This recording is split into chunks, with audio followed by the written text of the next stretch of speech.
Mari kita masuk dalam eksposisi Ibrani. Sebelum itu kita bersatu dalam doa. Mari kita berdoa. Bapa kami yang di surga, kami bersyukur kepada Engkau, Kau yang telah pimpin kami, untuk kami boleh menikmati hari Sabat ini, untuk kami boleh mendengarkan firman-Mu, memuji Engkau. Biarlah Kau yang pimpin waktu ini, agar kami sungguh-sungguh boleh mengerti akan kebenaran firman-Mu. Kau yang pimpin hamba, untuk boleh menyampaikan kebenaran firman dengan penuh kuasa yang daripada Engkau. Hanya dalam nama Tuhan Yesus kami berdoa. Amin. Kita lanjutkan eksposisi Ibrani pada pasal yang kedua, ayat yang ke-14. Ibrani 2 ayat 14 kita baca bersama-sama.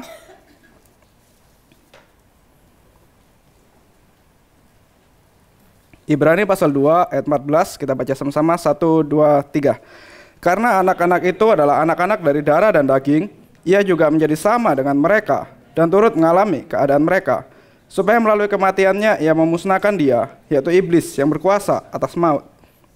Ibrani pasal 2, ini tema utamanya itu adalah keselamatan yang besar yang dianugerahkan di dalam Yesus Kristus. Dan kalau kita bandingkan dengan Ibrani pasal 1, beberapa waktu yang lalu kita sudah melihat dari ayat per ayat di pasal 1. Ibrani pasal 1 dari pembukaannya itu menunjuk kepada ini loh, dia yang menciptakan segala sesuatu. Dia yang dilayani oleh malaikat, dia yang ditunjuk oleh para nabi, dia yang ditunjuk oleh para hamba-hamba Tuhan. Dia inilah Yesus Kristus, pencipta segala sesuatu, Tuhan yang Maha Kuasa. Tetapi kalau kita lihat di Ibrani 2, yang lebih ditekankan itu adalah kemanusiaan Yesus Kristus. Dia yang menciptakan segala sesuatu, dia yang dilayani oleh malaikat, menciptakan malaikat, dilayani oleh malaikat. Di pasal 2, itu justru muncul tema-tema dia menjadi lebih rendah dari malaikat. Dia yang menjadi manusia, dia yang menjadi sama seperti kita. Yang hari ini kita akan bahas, dia yang bertubuh, dia yang berdaging, sama seperti kita. Maka setidaknya kita hari ini itu akan melihat ada 2 poin yang bisa kita pelajari. Yang pertama adalah natur dari Yesus Kristus. Dan yang kedua, bagaimana penderitaan Yesus Kristus. Apa yang ia alami sebagai manusia. Kalau kita mau pelajari kristologi, kita baru dengar tema kristologi atau mungkin Allah Tritunggal. Kita baru dengar gitu aja, mungkin kita langsung pasang kuda-kuda. Mungkin kita langsung defense, kita langsung merasa ini bakal berat nih, ini bakal susah nih. Mungkin kita sendiri juga kalau belajar berbagai doktrin, memang kita pingin belajar Kristus, pengen kenal Kristus lebih dalam. Tapi begitu belajar doktrin Kristus, mungkin kita langsung siap-siap ya menyiapkan pikiran secara lebih lagi. Karena kita merasa ini berat sekali, ini susah sekali. Kristologi dan Allah Tritunggal.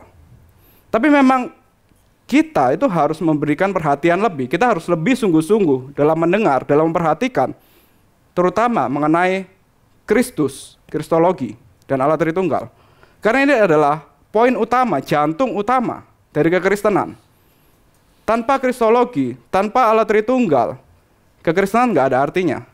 Dan kita juga biasanya nih orang reform itu agak sensitif sama orang dari umat dari denominasi yang lain. Misalnya ketika kita mendengar ada orang dari denominasi lain itu mengatakan, oh liturgiku itu pakai nyanyiannya itu pakai band loh, atau kalau enggak aku bisa bahasa roh loh, atau kalau enggak ya apapun itulah, liturginya lain, bahasanya lain dan segala macam. Biasanya orang reform itu cenderung langsung bilang, ih kamu sesat ya, ih kamu salah, itu sesat, itu sesat.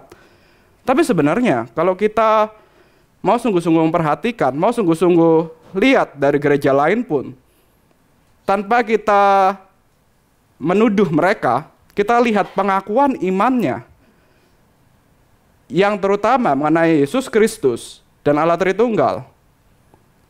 Ternyata sama kayak pengakuan iman kita. Ya berarti mereka tidak sesat. Cuman memang tradisinya berbeda. Tapi sebaliknya, ada gereja yang mungkin ada hamba Tuhan yang kalau khotbah kelihatannya mirip kayak kita, terus juga doktrin-doktrinnya banyak yang mirip kayak kita. Nulis buku juga, bikin PA juga, menekankan pengajaran juga mirip kayak kita. Tapi begitu kita lihat doktrin Kristologi dan Allah Tritunggal, ternyata ngawur luar biasa. Bilang Allah pertama itu adanya Allah Bapa, kemudian menciptakan Allah Anak, kemudian Allah Bapa dan Allah Anak menciptakan seluruh dunia. Itu kan sudah salah. Nah, kalau ada orang yang mengatakan seperti ini, bahkan kalau orang itu pun menggunakan tradisi yang persis sama seperti Reform, tapi kemudian mengatakan Kristus itu adalah Allah kedua, Allah ciptaan, atau ada masa di mana Kristus tidak ada, justru itu yang kita bilang sesat. Jadi untuk kita bisa melabelin seseorang sesat atau tidak, gereja ini sesat atau tidak, itu kita harus tahu dulu pengakuan imannya apa. Nah, yang jadi masalah sekarang, kita lebih mudah melabelin daripada kita melihat diri kita sendiri. Kalau saya tanya misalnya sekarang, oke, pengakuan imannya akan Kristus, akan Allah Tritunggal harus sama dengan kita. Baru ya kita bisa anggap mereka itu saudara, bukan sesat. Sekarang pertanyaannya yang sama dengan kita gimana? Kita tahu nggak kalau kita sendiri ditanya, bisa nggak kita menjelaskan duinatur Kristus? Bisa nggak kita tahu apa itu Allah Tritunggal? Atau secara historis kita ngomong, oke, pengakuan imannya sama dengan kita, yaitu pengakuan iman Nikea tahun 325, pengakuan iman Rasuli, dan pengakuan iman Kalsedon tahun 451, itu sama dengan kita. Ada yang tahu pengakuan iman Nikea isinya gimana? Ada yang hafal? Atau pengakuan iman Kalsedon? Enggak kan? Kita sendiri kadang juga nggak tahu loh, nggak hafal, tidak mengerti pengakuan iman kita sendiri. Tapi kita terlalu mudah menuduh orang lain itu sesat.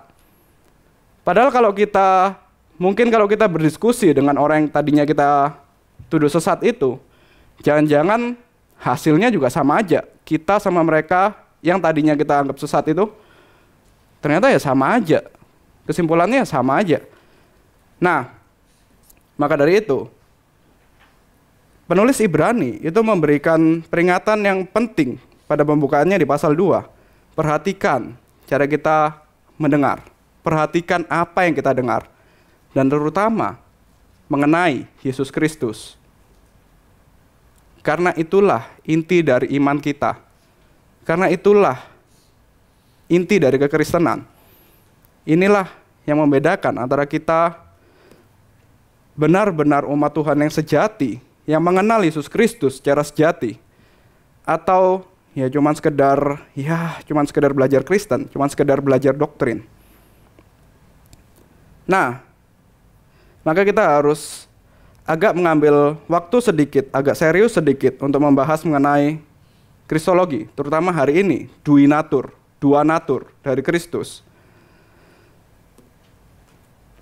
Saya mengutip dari buku Pak Tong, kenapa Tuhan Yesus itu harus berinkarnasi, harus lahir menjadi manusia?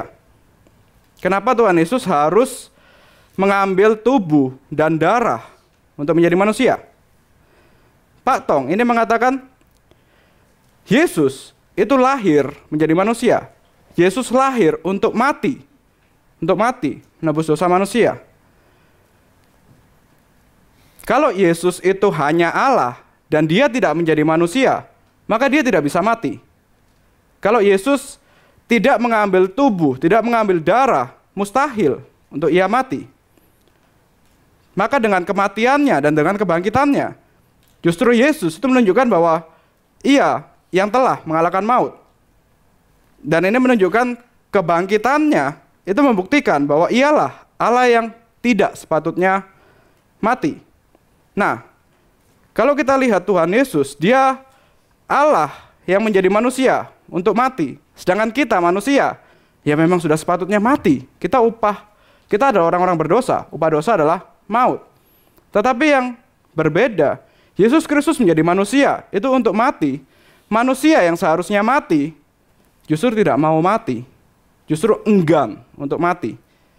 Kita berusaha untuk membuat teknologi medis yang paling mutakhir, yang paling maju untuk memperpanjang harapan hidup usia manusia. Manusia selalu enggan untuk mati. Tetapi di sini ada Allah yang datang ke dunia itu untuk mati. Kita yang berdosa dan sepatutnya mati, tetapi kita tidak ingin mati. Sedangkan Yesus tidak berdosa dan tidak sepatutnya mati. Tetapi ia sengaja datang ke dunia dan bersalutkan darah dan daging agar ia bisa mati. Inilah kasih Tuhan. Kalau kita lihat dari Roma 5 ayat 8, saya bacakan. Namun Allah menunjukkan kasih-Nya kepada kita dalam hal ini.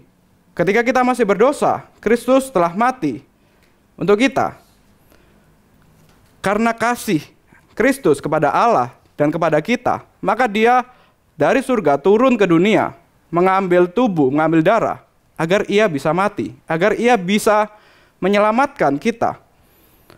Maka Kristus itu datang ke dunia, mengambil tubuh, mengambil daging, agar ia bisa mati. Nanti kita akan lihat secara lebih mendalam. Dan itu karena kasih Kristus kepada Bapa dan kasih Kristus kepada kita. Sehingga ia rela mati untuk menebus kita. Dia yang seharusnya tidak bisa mati karena dia Tuhan, dan ketika dia menjadi manusia pun, dia tidak berdosa sama sekali, maka upah dosa itu tidak layak untuk menghampiri dia, yaitu kematian. Tapi dia memilih untuk mati.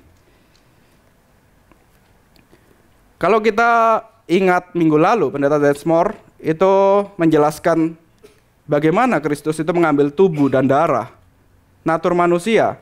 Itu dia menggunakan gambaran seperti mengenakan pakaian, mengenakan jas. Sudah ada natur Tuhannya, kemudian dia mengenakan pakaian, yaitu menambahkan natur manusia. Sehingga natur manusia itu bersama dengan natur Tuhan, ada di dalam satu pribadi, Yesus Kristus. Nah, ini gambaran yang sangat baik. Cuman kita tidak bisa berhenti hanya menganggap kalau natur manusia itu seperti pakaian. Karena kalau gambaran kita cuma berhenti sampai pakaian, pakaian itu kan bisa dipasang, bisa dilepas. Nah, kalau kita mengerti Tuhan Yesus itu hanya mengenakan natur manusia ketika dia pelayanan di bumi 33,5 tahun itu. Kemudian ketika dia mati, bangkit, dan naik ke surga, dia melepaskan natur manusianya dan dia menjadi Tuhan. Itu gambaran yang salah. Yesus Kristus tidak untuk sementara waktu dia menjadi manusia. Tidak untuk sementara waktu dia mengenakan natur manusia, tapi untuk selamanya. Yesus Kristus turun ke dunia menjadi manusia, melayani umat Tuhan sebagai manusia, disiksa, mati di atas kayu salib sebagai manusia, bangkit dan naik ke surga sebagai manusia. Maka di surga pun Yesus Kristus itu tetap bertubuh dan berdarah sebagai manusia. Dan kembali lagi minggu lalu, Pendeta Desmore juga mengatakan satu-satunya karya manusia yang ada di surga saat ini, yaitu luka yang ada dalam tubuh Kristus. Jadi ini menunjukkan Yesus Kristus itu tetap sebagai manusia. Dia bukan sekedar bongkar pasang naturnya, tapi dia sungguh-sungguh menjadi manusia. Dan dia benar-benar menjadi keturunan Abraham. Maka kalau kita lihat di ayat yang ke-16, Ibrani 2 ayat 16. Sebab sesungguhnya bukan malaikat-malaikat yang ia pedulikan, tetapi keturunan Abraham yang ia pedulikan. Jadi kita kan sekarang waktu pemilu nih. Biasanya orang-orang kalau pemilu itu kan suka, ya dia pakai pakaian, pakai status, pakai apapun, kita bisa bilang pakai natur lah. Yang menunjukkan kalau dia mungkin dia pakai bajunya, pakaiannya, statusnya, naturnya. Saya ini dari rakyat biasa juga loh. Saya ibu-ibu juga loh. Tapi saya mencalonkan diri. Saya rakyat biasa yang juga jadi korban dari korupsi loh. Saya sama kok kayak kalian. Saya sama kayak kalian rakyat biasa. Cuman saya terlalu kesal sama orang-orang korupsi. Jadi ya, saya yang jadi korban korupsi sekarang saya mencalonkan diri. Tapi natur saya itu juga rakyat biasa kok. Natur saya juga rakyat miskin seperti kalian. Tapi kemudian waktu sudah menjabat, ya udah dia lepaslah naturnya, dia lepaslah bajunya, dia lepaslah statusnya. Kelakuannya sama aja kayak pejabat biasa. Korupsi juga, lupa sama rakyatnya, juga kehidupannya hedon, mewah. Beda sama rakyat yang tadinya dianggap sama itu. Dia lepas naturnya, dia lepas pakaiannya. Dan kemudian 5 tahun, 4 tahun kemudian waktu mau pemilu lagi, baru dia pakai lagi. Karena dia merasa, oh iya, ini waktunya saya pakai lagi. Saya perlu ini. Nah, Yesus Kristus tidak seperti itu. Dia nggak cuma sekedar karena butuh kasih dari manusia, karena butuh pujaan dari manusia, karena butuh diikuti oleh manusia, maka dia mengenakan pakaian manusia, mengenakan natur manusia, mengenakan tubuh, mengenakan darah. Tetapi kemudian waktu dia naik ke surga, dia lepas itu. Enggak, bukan seperti ini. Tapi Kristus benar-benar menjadi keturunan dari Abraham. Dan karena itu dia bisa dikatakan dia menjadi sama dengan kita. Dan dia menyelamatkan, dia peduli kepada keturunan Abraham, bukan malaikat-malaikat. Nah, ya sedikit lagi membahas mengenai malaikat. Malaikat itu kan yang diciptakan oleh Tuhan untuk melayani Tuhan, tidak bertubuh, tidak berdaging, maka malaikat itu tidak bisa mati. Tetapi malaikat bisa berdosa. Malaikat berdosa, keturunan Abraham, keturunan Adam itu juga berdosa. Tetapi Yesus Kristus itu tidak memberikan keselamatan, tidak memberikan anugerah kepada malaikat. Justru dia mengambil natur manusia, menjadi manusia untuk menebus hanya manusia saja. Dan itu pun juga manusia umat pilihan saja. Bukan untuk malaikat. Padahal kalau kita bayangkan malaikat, bukankah mereka itu makhluk yang mulia? Bukankah kita suka mengagumi malaikat yang bercahaya lah, yang apalah. Bahkan Yohanes pun juga sempat sampai hampir menyembah malaikat di Pulau Patmos. Makhluk yang semulia itu, makhluk yang daripada kita yang terbatas ini, kita yang sampah ini, mending Tuhan pakai malaikat untuk melayani dia, makhluk yang mulia. Tapi ternyata tidak. Tuhan justru memberikan anugerahnya kepada kita. Dia mati untuk menebus kita. Dia datang ke dunia untuk menebus kita. Ya untuk kita orang reform, kita pahamlah kenapa Tuhan hanya menebus manusia, umat pilihan aja. Tapi kalau kita melihat argumen dari orang-orang universalisme yang mengatakan Tuhan Yesus itu mati untuk semua orang, dia menebus semua orang, mereka akan kesulitan untuk mengerti, loh kalau Tuhan Yesus itu mati untuk semua orang, menebus semua orang, itu kan landasannya karena Allah itu baik. Allah yang baik itu pasti akan menyelamatkan semua orang, semua ciptaannya. Dan Allah itu adil. Karena Allah itu adil, jadi ya nggak boleh dong ada separuh yang diselamatkan, separuh tidak diselamatkan. Harus semuanya diselamatkan. Tapi doktrin reform itu lebih konsisten. Kalau orang universalisme mengatakan itu, kemudian kita tanya, kalau Tuhan memang baik, kalau Tuhan itu memang adil, kenapa dia tidak menyelamatkan malaikat? Jadi ide bahwa Tuhan itu baik dan adil, maka dia harus menyelamatkan semua makhluk. Itu ide yang salah.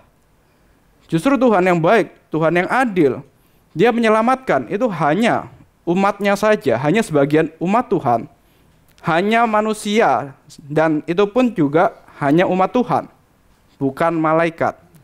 Dan ini menunjukkan betapa besar anugerah Tuhan atas kita yang telah diselamatkan. Di antara makhluk ciptaan, manusia yang dipilih. Di antara manusia, hanya kita sebagian yang dipilih, sebagian kecil. Jadi untuk inilah Kristus datang menjadi manusia berdarah dan berdaging untuk menebus manusia, bukan menebus malaikat.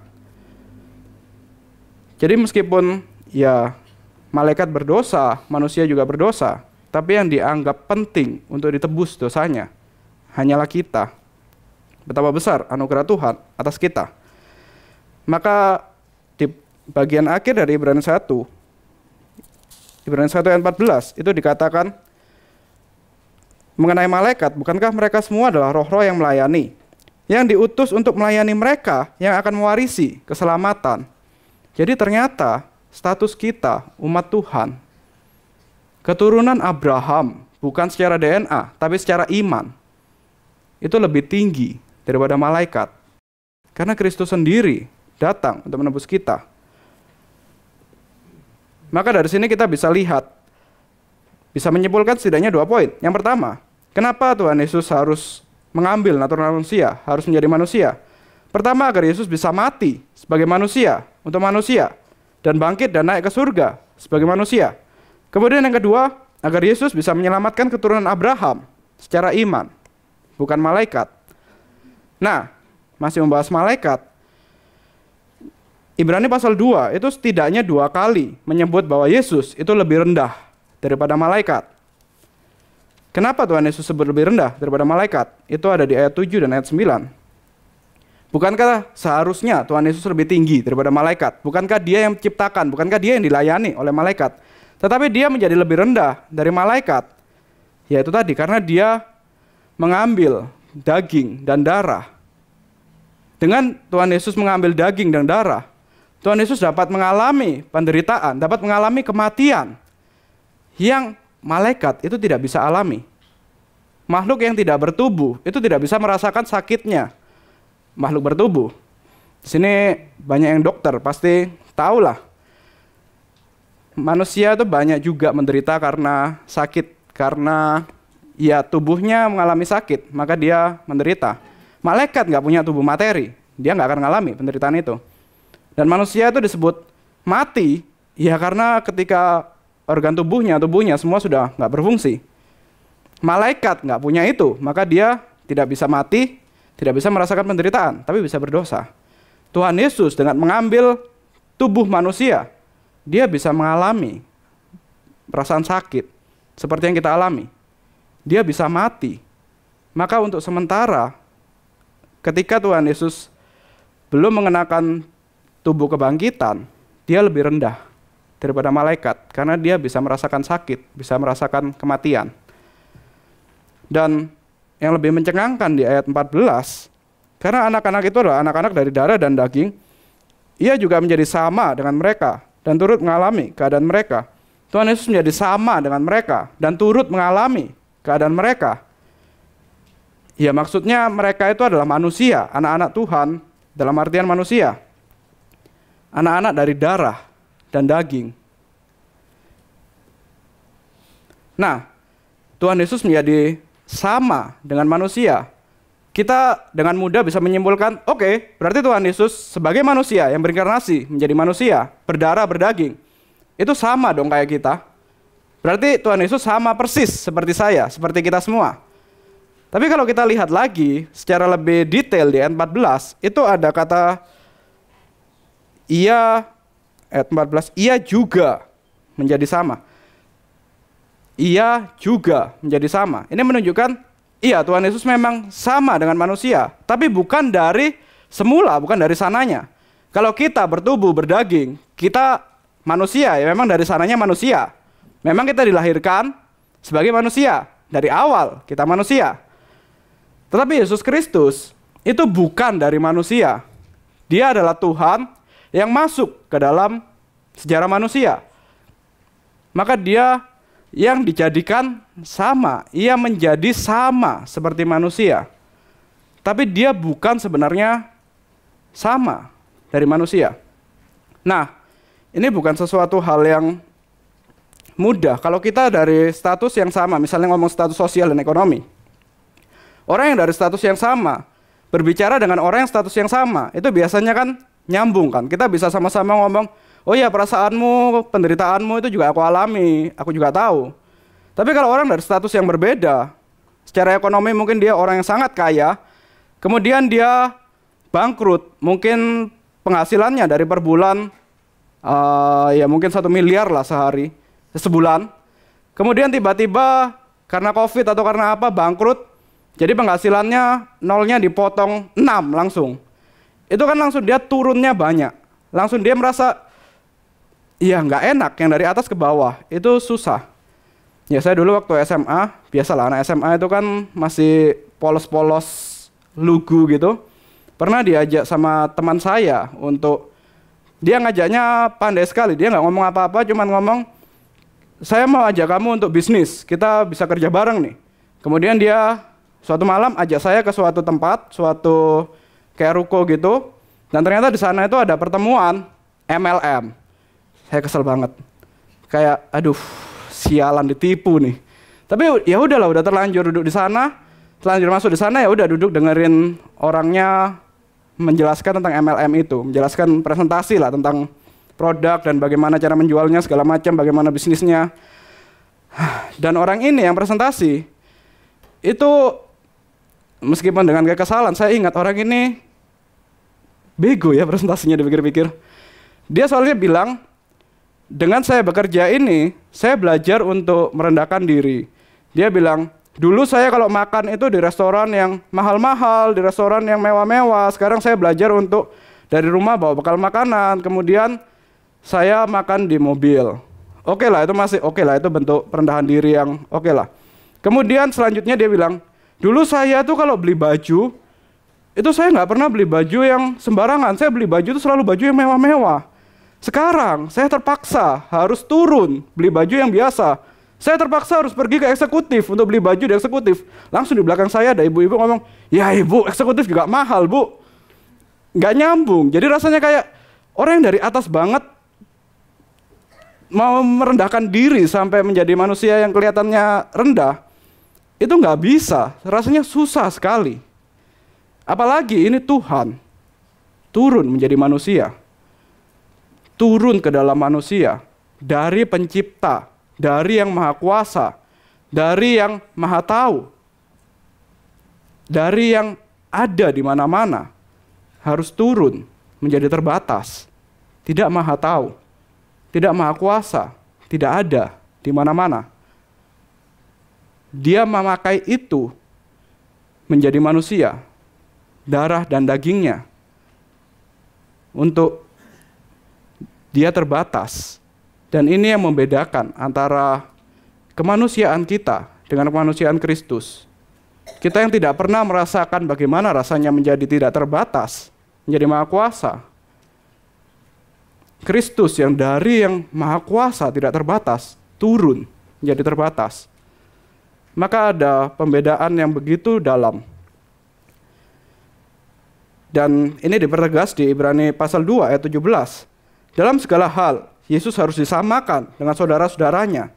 Dalam segala hal, dia harus terbatas seperti kita. Selama menjadi manusia, Tuhan Yesus dalam natur manusianya itu tidak maha tahu, tidak maha kuasa. Dia juga bisa mengalami kelemahan yang sama seperti yang kita alami. Jadi tetap meskipun sama Tuhan Yesus juga manusia, tapi tetap ada perbedaan. Ada pembatasan yang lebih yang Tuhan Yesus alami, yang Tuhan Yesus rasakan sebagai manusia. Dan kalau ngomong secara kualitas ia sebagai manusia, ya kita tahulah secara doktrin, kalau kita manusia yang dilahirkan dari pria dan wanita. Kalau Tuhan Yesus hanya oleh Maria dan oleh Roh Kudus dan tidak ada dosa. Sedangkan kita ada warisan dosa dan segala macam. Tetap ada perbedaan antara kita dengan Kristus. Tapi yang utama, Kristus yang dia harus membatasi dirinya. Harus menjadi terbatas. Karena dia mengenakan darah dan daging menjadi manusia. Maka Yesus Kristus yang tidak berasal dari manusia, dia bukan keluar dari manusia, tetapi dia datang ke dalam sejarah manusia. Tidak seperti orang-orang yang kampanye sekarang, saya keluar dari rakyat. Saya ini lahir dari rakyat biasa. Saya pemimpin rakyat karena saya keluar dari rakyat. Tetapi Yesus Kristus itu memang yang dari luar, yang dari surga, yang datang untuk memimpin kita. Ada perbedaan. Jadi Yesus Kristus yang mengambil natur manusia, dia menjadi lebih rendah daripada malaikat. Dia menjadi dapat menderita, dapat mati, dapat mengalami apa yang kita alami. Pendeta Stephen Tong itu mengatakan kelemahan manusia yang jatuh dalam dosa itu dapat disimpulkan dalam 3 kategori lah, 3 faktor. Yang pertama itu keinginan daging, yang kedua keinginan mata, dan yang ketiga keangkuhan hidup. Dan hal inilah juga yang iblis goda untuk mencobai Tuhan Yesus. Ketika kita melihat Tuhan Yesus yang dicobai setelah 40 hari puasa, dari cobaan pertama aja contohnya, Setelah 40 hari tidak makan, Tuhan Yesus sangat lapar. Kemudian iblis datang mengatakan, ya kalau engkau anak Allah, kalau engkau berkuasa, ubahlah batu jadi roti. Nah, Tuhan Yesus yang juga bertubuh, berdaging, berdarah, tentu saja dia merasa lapar. Tentu saja dia, ya kayaknya menarik juga nih godaan iblis. Kayak, ya memang saya bisa merubah batu jadi roti. Nah, Tuhan Yesus juga alamin ini. Biasanya manusia, kita yang memang ya bertubuh dan berdarah ini, ketika kita mengalami kondisi yang mendesak, kondisi lapar, itu kita rentan untuk digoda oleh iblis. Lapar juga dalam kondisi mungkin secara ekonomi mungkin tiba-tiba kita berkekurangan, atau mungkin juga secara sosial tiba-tiba status kita jadi lemah, kemudian juga secara relasi mungkin kita juga terdesak. Dalam kondisi-kondisi seperti itu, kita rentan untuk digoda oleh iblis. Kita rentan untuk merasa, di mana Tuhan? Rentan untuk mempertanyakan, apakah Tuhan benar-benar baik? Apakah Tuhan benar-benar ada, benar-benar peduli kepadaku? Dan ketika kita mengalami godaan seperti itu, kita cenderung merasa Tuhan jauh. Kita cenderung merasa, emang Tuhan tahu apa yang aku alami? Emang Tuhan tahu apa yang menjadi penderitaanku? Tapi kalau kita lihat dalam Ibrani ini, kita tahu bahwa Yesus tahu apa yang kita alami. Bahwa Yesus tahu bagaimana rasa sakit kita. Bahwa Yesus tahu bagaimana rasa lapar kita. Bahwa Yesus tahu bagaimana rasa kesepian kita. Dan ketika dalam kondisi yang rentan, manusia digoda oleh iblis, itu cenderung untuk merasa, udahlah memang Tuhan jauh. Tapi kalau kita bisa melihat Yesus Kristus, dia yang tahu apa yang kita alami dan bagaimana dia merespon. Bukan berdasarkan kondisi dia yang lapar, bukan berdasarkan kondisi dia yang, ada waktunya Tuhan Yesus juga mengalami kondisi yang baik ketika dia mau masuk ke pintu Yerusalem misalnya. Orang banyak yang berseru-seru menyorakkan dia, memuliakan dia. Tapi bukan berdasarkan kondisi seperti itu Yesus setia, Yesus tetap memuliakan, memuji Tuhan. Bukan berdasarkan kondisi kita yang buruk, terdesak, ataupun kondisi kita yang baik. Kalau baik baru memuji Tuhan, baru ingat Tuhan. Kalau buruk, atau sebaliknya, kalau buruk baru ingat Tuhan, kalau baik lupa Tuhan. Kalau berdasarkan kondisi aja, itu bukan iman yang sejati. Kalau kita lihat Tuhan Yesus, ketika dia menjadi manusia, mengalami kondisi yang sama seperti kita, ada kondisi yang terdesak, ada kondisi yang baik. Tapi Tuhan Yesus menjawab ketika dia dalam godaan iblis, manusia hidup bukan dari roti saja, tapi dari setiap firman yang keluar dari mulut Allah. Jadi secara manusia, setidaknya Tuhan Yesus itu mengatakan kelaparan dan kesesakan hari ini itu tidak akan mematikan kita. Tapi kita akan mati kalau tidak percaya pada firman Tuhan. Bukan pada kondisi kita menyerah, tetapi pada firman Tuhan kita percaya. Dan Tuhan Yesus yang juga mengalami apa yang, ya dia manusia biasa mengalami apa yang kita alami seperti biasa. Tuhan Yesus juga mengalami pertumbuhan yang sama seperti yang kita alami. Tuhan Yesus lahir ke dunia, ya namanya juga lahir dari bayi. Dia tidak langsung datang umur 30 tahun, kemudian 3,5 tahun melayani, enggak kan? Tuhan Yesus datang itu dari bayi, yang berarti dia juga dari lemah menjadi kuat, dari nggak bisa jalan, belajar berjalan, dari nggak bisa bicara, belajar berbicara, dari nggak bisa baca, belajar membaca, dari tidak bisa melakukan apa-apa, belajar melakukan banyak hal. Maka kalau kita hari ini dalam pergumulan kita, banyak mahasiswa, itu kita merasa kok jenuh ya belajar, kok susah ya belajar, kok ini sesuatu yang saya tidak tahu kemarin, saya harus tahu sekarang, saya harus mempelajari, ini berat, ini susah. Tuhan Yesus pun juga ngalamin itu. Dia juga mengalami dari kondisi lemah, dari kondisi tidak tahu, dia menjadi tahu. Dan Tuhan Yesus dikenal sebagai anak tukang kayu. Maka dia pun juga belajar menggunakan perkakas kayu, belajar untuk membuat perabotan-perabotan dari kayu. Tuhan Yesus juga melakukan pekerjaan-pekerjaan yang mungkin bagi kita hari ini, kita yang bekerja, itu pekerjaan yang biasa, pekerjaan yang rasanya menjemukan. Tuhan Yesus sebagai anak tukang kayu, dia juga bekerja, belajar, bekerja, membuat perkakas kayu. Dia juga tahu apa yang kita alami dalam pekerjaan kita. Dia juga tahu apa yang kita alami dalam keseharian kita, dalam rutinitas kita yang mungkin membosankan, dan dia juga mengalami itu.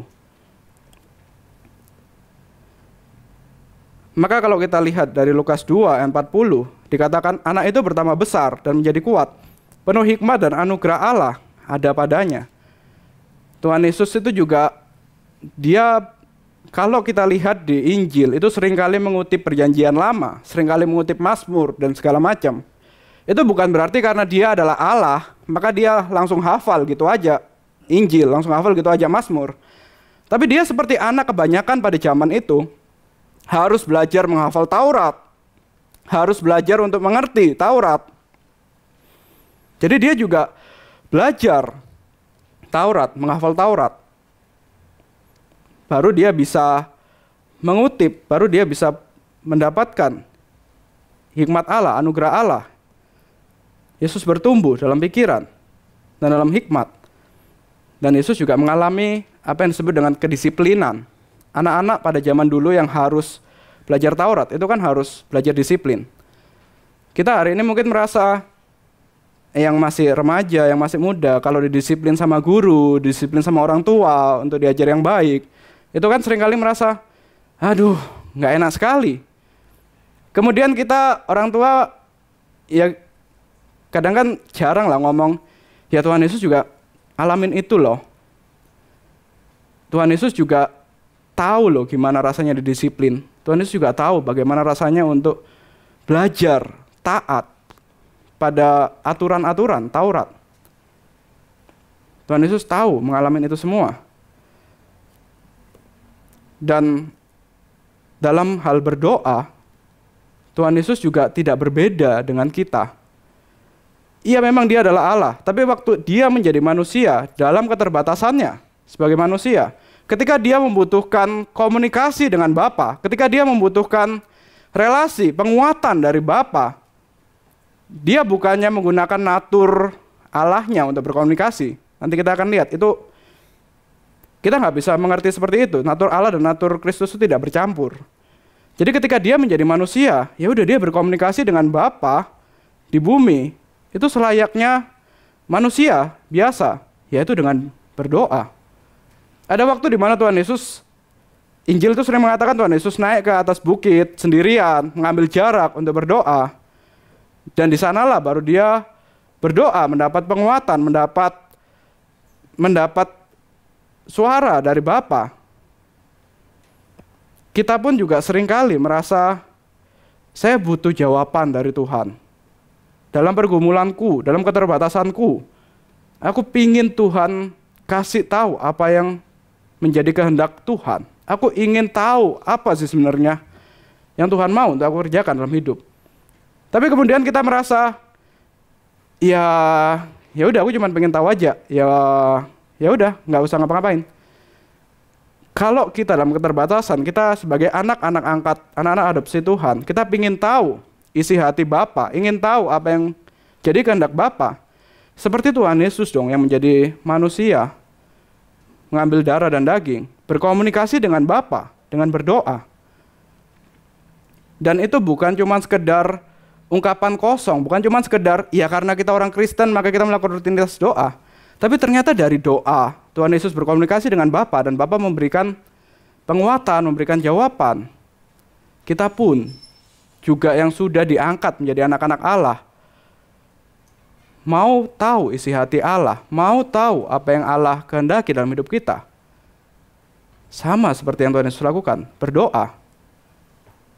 Kita ingin ikut jalan Tuhan, tapi kita tidak berdoa. Itu mustahil. Kita ingin tahu isi hati Tuhan, tapi kita tidak berdoa. Itu mustahil. Maka kita tidak perlu mengharapkan hal-hal yang supranatural. Tiba-tiba dalam mimpi Tuhan mengatakan, anakku Jeko, kamu pergilah ke suku X, di sanalah aku akan menemukan kamu dengan... Enggak, cukup dengan kita berdoa, kemudian nanti Tuhan akan tunjukkan, akan beri sendiri pimpinan. Bukan dalam hal yang supranatural, tapi dalam hal yang sederhana, yaitu berdoa. Tuhan Yesus juga dalam keterbatasannya, dia berdoa, berkomunikasi dengan Bapa. Jadi inilah misteri terbesar dari inkarnasi. Saya sedikit mengutip dari pengakuan iman Chalcedon. Allah yang sejati, manusia yang sejati dalam satu individu. Satu pribadi dengan dua natur. Tetapi dua natur yang tidak tercampur, tidak dapat berubah, tidak terbagi, tidak terpisah. Yesuslah satu-satunya Allah sejati dan manusia sejati. Maka sebagai manusia sejati yang juga dicobai oleh iblis, tetapi Yesus tidak jatuh dalam dosa dan taat secara penuh pada kehendak Bapa, maka ia dapat memimpin kita pada keselamatan. Yesus Kristus, dua natur, satu pribadi, dua natur yang tidak tercampur, tidak berubah, tidak terbagi, dan tidak terpisah. Ya, ini memang bukan sesuatu hal yang mudah untuk kita pahami, tapi setidaknya kita ngerti dulu. Yesus Kristus itu adalah satu pribadi, dua natur, yang tidak tercampur, tidak berubah, tidak terbagi, tidak terpisah. Jadi penulis Ibrani itu juga selain mengatakan Yesus Kristus adalah sebagai manusia, bertubuh, berdarah. Kenapa Tuhan Yesus melakukan ini? Karena dia juga adalah imam besar agung kita. Perjanjian Lama itu mengatakan seorang imam yang menjadi wakil dari umat Tuhan, menjadi wakil dari umatnya, itu harus sama seperti umatnya. Tetapi dia menjadi pemimpin dari umatnya untuk menghadap kepada Tuhan, untuk menyampaikan doa-doanya kepada Tuhan, untuk menyampaikan apa yang menjadi persembahan umat kepada Tuhan, kemudian juga untuk dia bisa memberikan, ya persembahan itu maksudnya juga tebusan-tebusan dosa dipersembahkan kepada Tuhan, maka dia dapat menyampaikan menjadi saluran dari anugerah Tuhan kepada umat, dan itu harus sama seperti umatnya. Seorang imam tidak bisa malaikat menjadi imam karena dia tidak sama dengan umat. Maka Tuhan Yesus itu menjadi imam besar agung kita, dia harus menjadi sama seperti kita. Dia harus bertubuh, dia harus berdarah. Maka dia dapat menjadi wakil kita, maka dia dapat menjadi pemimpin kita. Dan karena itulah kita juga bisa melihat di Ibrani 4 ayat 15. Sebab imam besar yang kita punya bukanlah imam besar yang tidak dapat turut merasakan kelemahan-kelemahan kita. Sebaliknya sama seperti kita, ia telah dicobai dalam segala hal. Hanya saja ia tidak berbuat dosa. Jadi Tuhan Yesus sebagai imam besar kita, dia bukan cuma sekedar menerima persembahan kita, tetapi dia sendiri yang juga hidup kudus, hidup tidak berdosa. Dia yang mempersembahkan dirinya untuk penebusan dosa kita. Itu bukan dalam kekuatan supranaturalnya, bukan dalam dia yang karena Tuhan maka dia tidak bisa berdosa, tapi karena dia sama seperti kita, dia juga dicobai sama seperti kita, tapi dia menang, tapi dia tidak berdosa sama sekali. Maka dia layak untuk menjadi pemimpin kita, layak untuk menjadi wakil kita. Yesus telah melalui semua penderitaan yang kita juga alami. Maka dia adalah pemimpin yang sempurna, pemimpin yang berkuasa, pemimpin yang agung. Dia adalah Tuhan, dia adalah Yesus yang mengalahkan dosa, yang mengalahkan iblis, mengalahkan maut. Tapi di saat yang sama, ia juga dapat bersimpati dengan kita. Ia yang maha kuasa, tetapi ia mengerti kita, dan ia dapat turun dalam level kita. Biasanya pemilu akhir-akhir ini kayaknya nggak terlalu marak kayak periode beberapa tahun yang lalu ya. Pemimpin yang dipilih itu kan pemimpin yang bisa turun, datang ke rakyat, kemudian seakan-akan tahu penderitaan rakyat, tahu apa yang dialami rakyat, mendengar suara rakyat, kemudian menjadi sama seperti rakyat. Kita suka ide itu.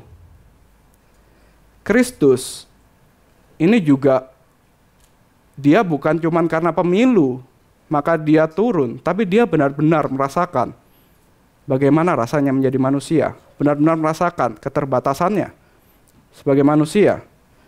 Dan dia bisa menyentuh kita, dia bisa bersimpati kepada kita, dalam penderitaan apapun, karena dia tahu penderitaan kita.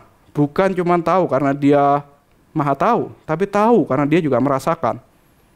Tahu karena dia juga pernah mengalami. Dan kembali lagi di pasal 2 ayat 14. Karena anak-anak itu adalah anak-anak dari darah dan daging, ia juga menjadi sama dengan mereka dan turut mengalami keadaan mereka, supaya melalui kematiannya ia memusnahkan dia, yaitu iblis yang berkuasa atas maut. Nah, poin terakhir mengenai iblis. Iblis ini kan musuh Tuhan. Iblis itu selalu berusaha untuk menuduh Tuhan untuk berusaha untuk melawan Tuhan lah. Salah satu pernyataan dari iblis mungkin bisa mengatakan, Tuhan, kenapa kamu menyelamatkan manusia? Kenapa kamu menyelamatkan sebagian umat manusia? Bukankah manusia itu sudah melanggar Taurat Tuhan? Melanggar Taurat Tuhan kan upahnya maut, tapi engkau selamatkan sebagian. Kamu sedang tidak konsistenkah Tuhan dengan Taurat? Nggak boleh dong manusia yang melanggar diselamatkan. Tetapi melalui Yesus Kristus, Tuhan yang menjadi manusia, statement itu langsung terbantahkan. Karena ternyata ada loh manusia yang sempurna, manusia yang menjalankan Taurat secara sempurna, manusia yang taat secara aktif, secara pasif kepada kehendak Bapa, manusia yang benar-benar tidak ada titik celah kesalahan sedikit pun dalam menjalankan Taurat. Itu ada. Maka keselamatan itu juga ada. Penggenapan Taurat itu juga ada dalam manusia. Maka iblis tidak bisa lagi menuduh bahwa Tuhan tidak konsisten. Ada manusia yang sempurna. Dan kesempurnaannya itu dalam menjalankan Taurat diberikan kepada kita. Maka iblis tidak bisa menuduh kita, menuduh Tuhan bahwa dia tidak menjalankan Taurat, tidak setia kepada Taurat. Ternyata ada manusia yang sempurna, yang berhasil menjalankan Taurat. Maka kita bisa lihat, dari sini kita bisa simpulkan, Yesus Kristus harus turun ke dalam dunia, harus bertubuh, berdarah. Dia harus turun agar Anda dan saya, kita semua, dibenarkan, kita dihapus dosanya, dia menjadi imam besar kita, dan kemudian dia dapat memimpin kita untuk naik. Sebagai manusia, dia yang pertama bangkit dari antara orang mati, dan kemudian dia akan memimpin kita untuk naik juga, bangkit, untuk menghadap kepadanya. Yesus turun agar Anda dan saya dapat naik dan menikmati kemuliaan Allah Tritunggal. Mari kita berdoa. Bapa kami yang di surga, kami bersyukur kepada Engkau karena begitu besar kasih-Mu akan kami. Kau yang memberikan putra tunggal-Mu, Yesus Kristus, untuk turun ke dunia, menjadi manusia, mengalami sama seperti apa yang kita alami. Dia menjadi imam besar yang mengerti setiap pergumulan kita. Maka dia dapat menaruh kasih yang bukan hanya dari jauh, tapi juga karena dia mengerti apa yang kami rasakan, dan kami dapat menghadap kepada Kristus. Kami dapat tahu bahwa Kristus tahu setiap penderitaan kami. Maka biarlah kami percaya imam besar kami yang telah menebus kami, yang telah menyelamatkan kami, yang juga mengerti setiap penderitaan kami, dan biarlah kami dapat terus berharap dan bersandar kepadanya. Kami serahkan seluruh kehidupan kami dalam tangan-Mu. Hanya dalam nama Tuhan Yesus kami berdoa. Amin.